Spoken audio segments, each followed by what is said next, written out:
Welcome to the deep dive.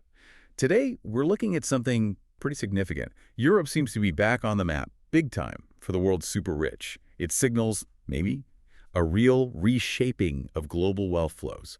Didn't see this coming a decade ago, did we? Okay, let's unpack this. Yeah, it's quite a shift. And what's fascinating here is it feels like more than just a passing trend. We're seeing wealth become incredibly mobile, sure, but there's a twist. These global families, they're actively choosing Europe now. And it's not purely financial. It's this unique mix, Yeah. long-term stability, that amazing lifestyle, and building a real legacy, something lasting. That's a great point. We all remember the last couple of decades, right? Explosive growth in Asia, the U.S. staying strong. But that story seems to be changing. Europe's definitely moving back into the spotlight. It really is. And the reasons why, well, they're clear, but also kind of nuanced. Take stability. We talk about it a lot, but it's not just a stable economy. It's the history, isn't it? Centuries of established rule of law, institutions that actually work, transparent property systems. That provides a real bedrock, especially when, other places feel a bit shaky. And you just can't ignore the pull of Europe's quality of life. I mean, come on. World-class healthcare, amazing universities, the culture, that picture of a ski chalet in the Alps or, a beautiful townhouse in Mayfair.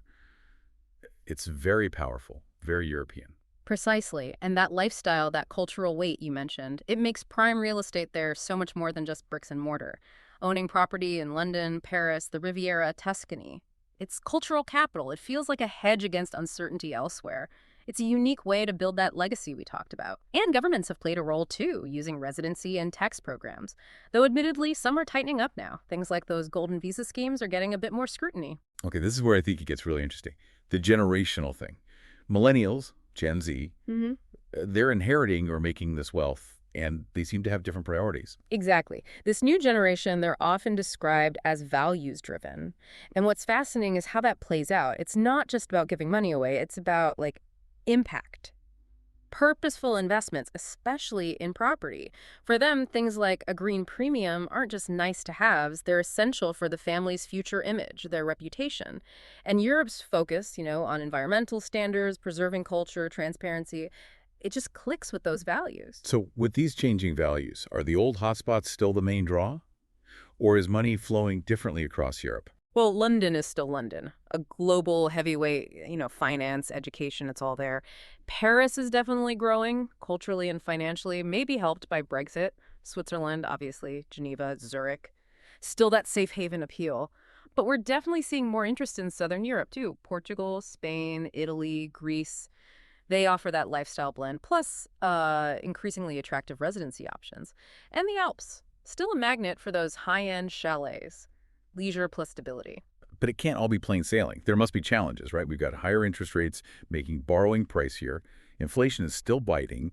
And you mentioned governments pulling back on things like golden visas in Portugal, Ireland. How much does that slow things down? True, those are headwinds. But here's the paradox. Sometimes stricter rules and more transparency aren't actually negatives for this group.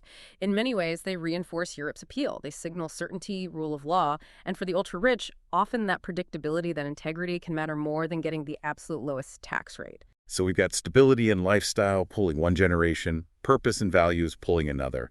How does that all come together in this ESG era? Environmental, social, governance factors being key. It makes Europe almost essential, really, for families thinking about future-proofing their legacy. Europe leads globally on environmental standards, cultural protection. That's a huge draw. And you see it in property.